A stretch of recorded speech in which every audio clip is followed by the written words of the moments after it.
একজন পুরুষের আয় ও সম্পদের উপর সবচেয়ে বেশি হক কার থাকে? আসুন জেনে নেই। এক হুজুরের কাছে এক ব্যক্তি গেল এবং একটি প্রশ্ন করল। হুজুর খুব সুন্দর করে উদাহরণ দিয়ে উত্তর দিলেন।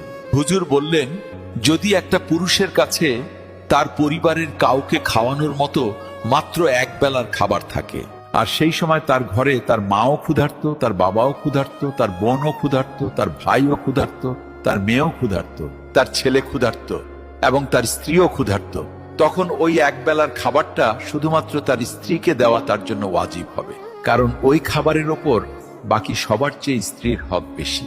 অর্থাৎ স্ত্রীর উপর খরচ করা স্বামীর জন্য সদকাও, ইবাদতও, আবার দায়িত্ব।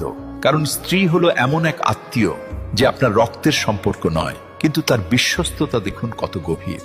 মা, বাবা, ভাই বোন আপনার নিজের রক্ত, কিন্তু স্ত্রী হলো এমন এক সম্পর্ক যা আপনার ভাগ্যে বা নসিবের মাধ্যমে আপনি পান।